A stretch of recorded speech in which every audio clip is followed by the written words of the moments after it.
In a world where even the slightest sound can summon death, a family silently tiptoes through the empty aisles of an abandoned store in a ghost town. The air is so still that even the wind seems afraid to make a noise. Evelyn Abbott, the mother, carefully searches the shelves for the medicine her older son Marcus needs. He's sick. After finally finding the right pills, she gently feeds them to Marcus. Then she reassures her deaf daughter Regan through sign language. He's okay. Regan nods, swallowing her fear, before glancing at her little brother, Beau. Beau sits on the floor drawing a picture of a rocket. He looks at Regan and signs, "A rocket. This is how we'll escape. That's how we'll get away." Then climbs the mostly empty shelves and reaches for a space shovel toy. The toy falls from the shelf, but Regan scrambles to catch it before it hits the floor. Meanwhile, the family's father, Lee Abbott, has scavenged some electronics for a radio which will boost its signal, as well as some cutting pliers for Regan. Evelyn signs to her family that it'll be dark soon, and they prepare to leave when looks of horror come across their faces. Beau has the electronic space shuttle toy in his hands, which Lee carefully takes from him, removing its 2 AA batteries. He signs to his youngest son, "It's too loud." As the family departs, Regan sneaks the toy back to Beau, who then grabs the batteries on his way out. The Abbotts silently walk back home on a trail of sand they created. As they come to a walking bridge, they suddenly hear the electronic sound of the space shuttle toy from Beau, who is pulling up the rear. A horrified Lee races back toward his son, but it's too late. An alien creature quickly seizes and kills Beau. Over a year later, the Abbotts are home on their family farm. Lee is in the basement of the farmhouse,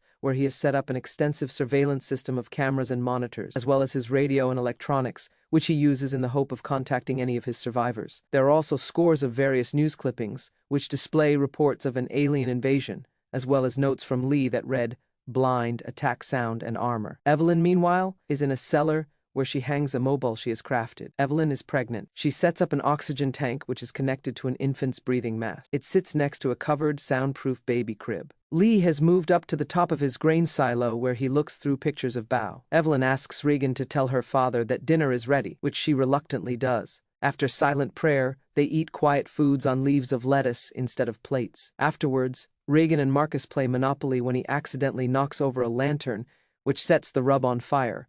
Lee quickly puts it out and they quietly wait for the consequences. It seems as though they've dodged a bullet, but then hear a loud noise on the roof. Lee looks out the window and is startled, but relieved to see a raccoon fall from the roof. He heads down into the basement to work on a hearing aid processor which will help his daughter hear. Evelyn comes down where they share a smile and a set of earbuds as they slow dance to Neil Young's Harvest Moon. Some time passes and the story cuts to Lee pouring down more sand on their walking paths. Evelyn is in the cellar checking her blood pressure. Her due date is just a couple of weeks away.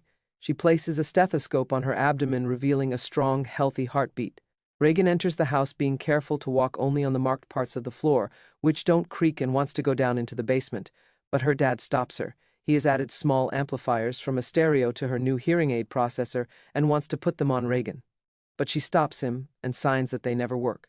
Lee, disheartened, hands them to her instead and starts to set out on an excursion. He wants Marcus to come with him, but the boy is scared and doesn't want to go. Instead, it's Regan who wants to go, but Lee tells her to stay and take care of her mom. She runs to her room and tries on the new hearing aid processor. When they don't work, she's devastated. Regan packs a bag which includes her cutting pliers and a wrapped object from her dresser, then leaves the farm. Lee has taken his son to the river, where he teaches him that making small sounds is okay as long as louder sounds are nearby. Next to a waterfall, they can speak freely to each other without fear of being heard. Marcus then asks his dad why he didn't let Regan come. Regan is reluctant to answer because he knows Beau blames herself for what happened. When Leet says it was no one's fault, Marcus tells him if he still loves her, he should tell her. During this conversation, Regan arrived at the walking bridge where a makeshift memorial has been constructed for Beau. She unwraps the object from her dresser, which we discover is the space shuttle toy, then uses the pliers to cut a wire, which enables the toy to light up without making any noise. Back at home, Evelyn is carrying a laundry bag up from the basement when it gets snagged on the stairs. She manages to pull it loose, causing her to fall and exposing the point of a nail sticking up from the stair. On the way back home, Lee and Marcus are startled by an old man coming out of the woods, and then notice the dead body of his wife on the ground nearby. Lee implores the old man to stay silent, but instead, he lets out a primal scream. Lee grabs Marcus and runs as the man is quickly scooped up and killed by an alien. Back home, Evelyn's water breaks. She heads down to the basement and impales her foot on the exposed nail coming up from the stair. She manages not to scream out, but drops the picture frame she was holding, which draw an alien into the house. Evelyn pulls her foot off the nail, switches on the red light bulbs which run across the property and serve as a warning signal, and searches the shelves for a mechanical kitchen timer. The alien slowly walks down the stairs into the basement, listening for any evidence of life. When the timer goes off, the alien attacks it. As Evelyn runs upstairs, she sees another alien in the front yard. Evelyn goes upstairs into the bathroom and sinks into the tub. She's starting to give birth as the alien comes upstairs. Lee has returned home and is horrified to see that the red lights have been switched on. He signs the word rocket to his son, then tells him, "I need you to make a sound louder. You can do it." Lee grabs his shotgun as Marcus sprints to a designated area and lights a fuse, which sets off a series of fireworks. Lee searches the house and walks into the bathroom where he sees an empty bathtub covered in his wife's blood. He starts to weep, believing Evelyn is dead, then discovers that she is safe and hiding in the shower of their new baby boy. Meanwhile, Marcus is walking back toward the house when he hears an alien. He makes a run for it into the cornfield but runs straight into a tractor wheel, knocking himself unconscious. Regan has returned home and notices the beam of Marcus's flashlight coming out from the cornfield but cannot hear the alien coming up behind her. But as the alien moves closer, Regan's hearing aid processor starts producing high-pitched feedback which distresses the alien, causing it to run off. Regan finds Marcus and they retreat to the top of the grain silo. Lee has taken Evelyn to the cellar and placed his new son into the soundproof crib. Evelyn thinks about Bao and regrets that she didn't carry him on that fateful day then, before getting some much-needed sleep. Makes Lee promise that he will protect their children. Lee leaves to look for the kids as we see the water rushing down into the cellar. Later, Evelyn wakes to find that the cellar is flooded.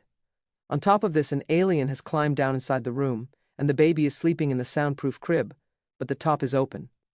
Evelyn carefully picks up her baby and slinks to the back of the cellar behind the waterfall flooding the room. On top of the silo, Marcus signs, "Don't worry, he'll come for us." But Regan shakes her head, replying, "He'll come for you." All of a sudden, a hatch on the top of the silo breaks, causing Marcus to fall inside of it. As he's slowly drowning in the grain, the alien in the cellar Evelyn is drawn out by the noise. The hatch breaks away completely and falls into the silo, just missing Marcus. Regan herself jumps into the silo and successfully saves her brother by pushing the hatch towards him, so he can grab hold of it. However, she herself quickly sinks into the grain. Marcus climbs onto the hatch and pulls out his sister to safety. Regan and Marcus both sit safely atop the silo door, but then they hear a crash on top of the silo. The alien from the flooded cellar jumps in the silo as the kids cover themselves with the hatch door. They seem doomed until Regan's hearing aid processor once again lets out piercing feedback, forcing the alien to crash out the side of the silo. Regan and Marcus crawl out of the silo and into a pickup truck. Lee has arrived on the scene and grabs an axe, but is quickly attacked by the alien, which causes Marcus to scream. Upon hearing this, the alien heads for the truck and starts ripping it open. This time, when Regan's processor starts its piercing feedback, she turns it off. Now the alien can safely resume its attack on the truck. Lee, who is badly injured, makes eye contact with his daughter and signs, "I love you. I have always loved you." He then lets out a yell to sacrifice himself and save the kids. They put the truck into neutral and roll it back to the house, where they reunite with their mother. Evelyn and the kids hear the alien approaching, so they retreat back into the house and head down to the basement. Regan, who was never allowed down there, sees for the first time the evidence of all the work her father put into repairing and creating her hearing aid processor. She's overwhelmed with emotion just as the lights begin to flicker. The alien walks down into the basement and has them cornered. Regan, however, scans a handwritten scribbling from her dad which read, "What is their weakness?" Then takes a quick glance at the hearing aid processors on his workbench in Eureka. She switches it on, creating feedback and causing the alien to shudder. Regan then amplifies the feedback by holding the processor up against a microphone. The alien collapses and then slowly staggers back up on its feet. When Evelyn has grabbed Lee's shotgun and blows its head to pieces. When they see on the surveillance monitors that this little problem has seemingly brought every alien in the county to their home, Regan turns up the speakers while Evelyn pumps the shotgun wearing a wry grin on her face. Thanks for watching this movie recap. Subscribe so you don't miss another video.